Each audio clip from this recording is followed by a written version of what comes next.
Hello and welcome. You're watching Oneindia News, and this is our weekly show, Global Chit Chat, where we discuss the top developments in geopolitics in the recent week with our expert, Mr. Ridhivesh Singh Maini. Hello, sir. Hi, how are you? So, how are you, sir? Welcome back to our show. And as you know, let's just dive right into it. The BRICS summit, it was held yesterday, and it was attended by PM Modi along with Chinese President Xi Jinping and Russian President Vladimir Putin, right? So, can you tell us the key developments that took place in the BRICS summit that happened yesterday? The first thing is that as we've been discussing earlier, there are major contradictions within the BRICS grouping itself. The first contradiction obviously is India's strained ties with China over the past Mhm. 2 years. So, in this context, the timing is important. But we must notice that India did not really it focused a lot on issues like the post COVID-19 world, how BRICS can cooperate on certain economic issues, humanitarian issues. On the other hand, Russia and China, there was obviously the warmth between them was much more. Between Mhm. If you look Mhm. at China and Russia, India and Russia have been having warm ties, but when you look at the trilateral, there is a bit of a problem. Then you have Brazil, which is the only country which actually voted against the Russian invasion of Russian, Ukraine. yeah. Right, right. So now I think that one, the timing was important.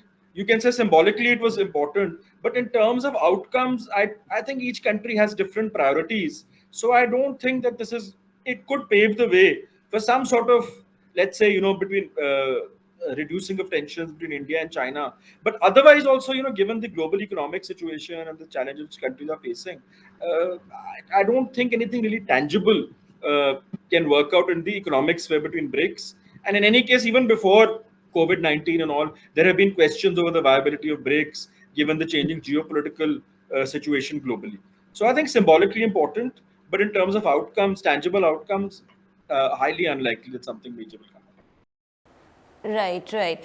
And talking about Russia, we know that both Russia and Iran have been slapped with Western sanctions, and both Tehran and Moscow, they have suffered when it comes to when it comes to their economic ties with certain countries. And even though both the countries have massive fuel reserves, they are now limited when it comes to exporting the fuels. So Russian Foreign Minister Sergei Lavrov, he was slated to hold talks in Iran to boost their economic cooperation and energy cooperation. So can you tell us what is the latest development in that regard? So I think two again major issue. One was obviously there has to be a thrust, in terms of Mhm. the geopolitics. So both countries, uh, it was predictable that they will criticize sanctions and they will Mhm. explore ways of circumventing the sanctions, and they've been doing that for a while. So that was there.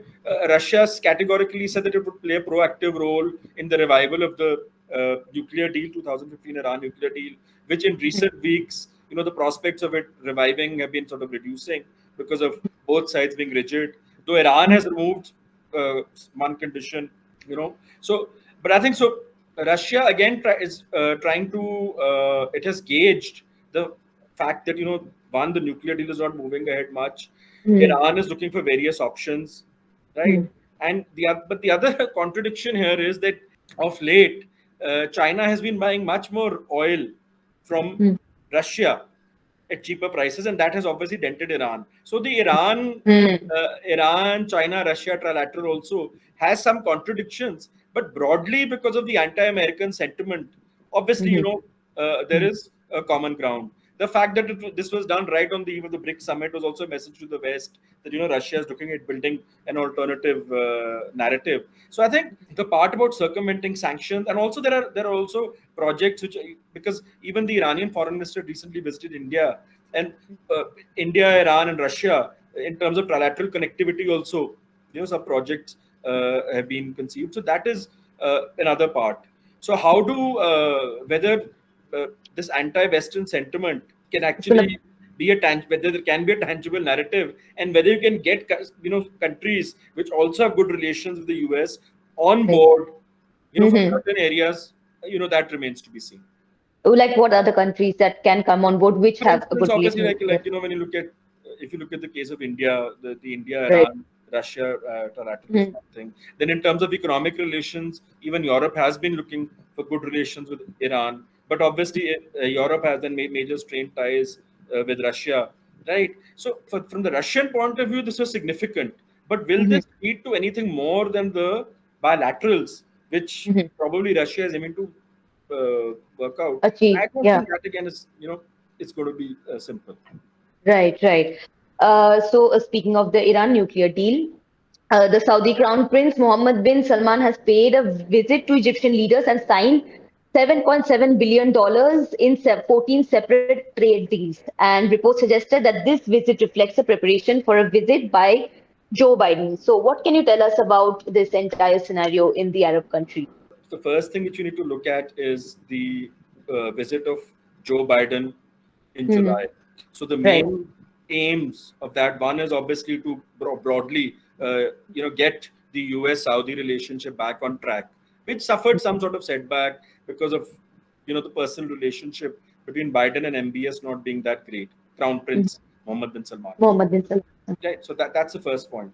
The second is obviously Biden is looking at resetting ties between Israel and Saudi. He basically wants the US to play an important role and to come up with something like the Abraham Accords. Right. Now, that is total normalization may take time. What one is reading and what is seeing, but obviously in terms of economic relations, in terms of connectivity. Now, for instance, already just to deviate a bit, today for the first, we've had a direct Emirates flight between UAE and Israel. So so Israel is looking generally to look at enhance its air connectivity as well, and that could be one step which could be taken in the context of Saudi Arabia. That is Right. one thing. Other areas like desert agriculture and technology. These are areas where Israel is looking for possible cooperation with Saudi Arabia, and a number of Israeli investors have also visited Saudi Arabia recently. Right. So that's the part of the bilateral relationship between Israel and Saudi Arabia and the role which the US will play.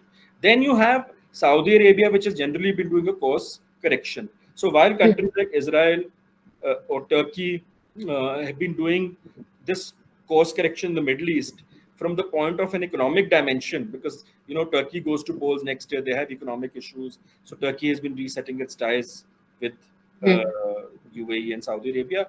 For Saudi Arabia, it's about re-enhancing its diplomatic clout in the Middle East, which it felt had declined after Joe Biden had taken over as president, and also the fact that the US was giving more importance to Qatar.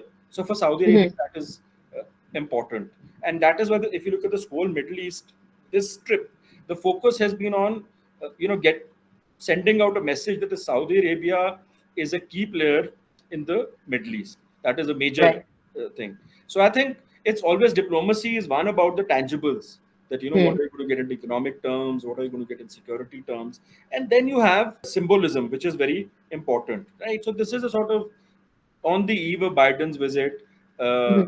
The MBS wants to send out a message that he's basically sui generis. It's not happening because of the US. It's his own independent approach towards foreign policy, and the UAE or Qatar or other countries who are trying to overshadow Saudi Arabia. He's trying to send them a message as well. So, but what I would like to say is that it's very important for analysts to look at the economic dimensions of this. What we're looking at is we're looking at it in terms of zero sum geopolitics and all that. So as would like to reiterate, Turkey faces numerous problems like inflation. Look at the state of its currency. So that is why if you look at Turkey wanting to enhance trade with UAE, and even during MBS's visit to Turkey, there was a clear focus on strengthening the economic relationship. Right. Similarly, if you look at back to the Abraham Accords as well, this a good relationship with Israel fits into the UAE's aim of diversifying its economy, of having diverse relationships, of not being dependent upon oil, upon looking at areas like tech, right? So a lot of these, whether you look at UAE or whether you look at Saudi Arabia, they're keen to invest uh, in Israel, and it's happening actually. Saudi Arabia is investing in Israel through venture funds, that's happening. So, and to send out this message, both Saudi Arabia and UAE, that they have the vision, they have their blueprints for the future, and obviously this relationship with Israel fits into that, right? Right. Then tourism. So if you look at both, if you look at Turkey, Turkey feels that obviously with better relations with UAE and Saudi Arabia, we're going to draw in more tourists, right? Hmm. Similarly, in the case of Israel and UAE, so far you have had more tourists from Israel going to UAE, but Israel also wants to attract tourists. Right. So I think there is a strong economic component, and as the geopolitical situation, as the turmoil increases, obviously it has had an impact on the economic architecture globally as well. So as that as there is a shift, you're going to see more and more events in the Middle East influenced by Right. economics.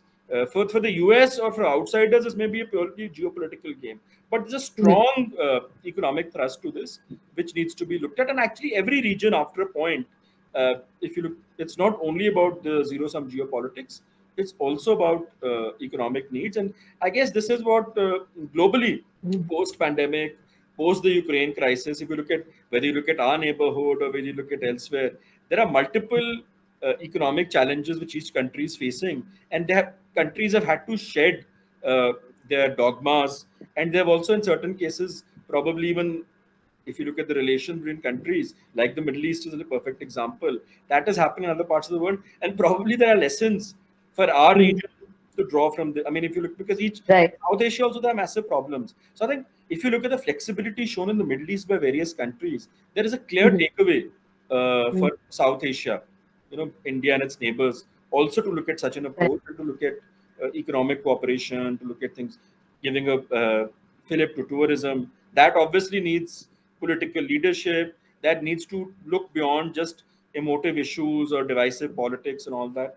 And it'll take a lot. But I think, again, there is a lesson for us to draw. Right, right. Thank you so much for the information that you have imparted us today. Thank, And thank you everybody for watching Global Chit Chat. Please catch us again on next week. Thank you so much, sir, for joining us today. thank you. My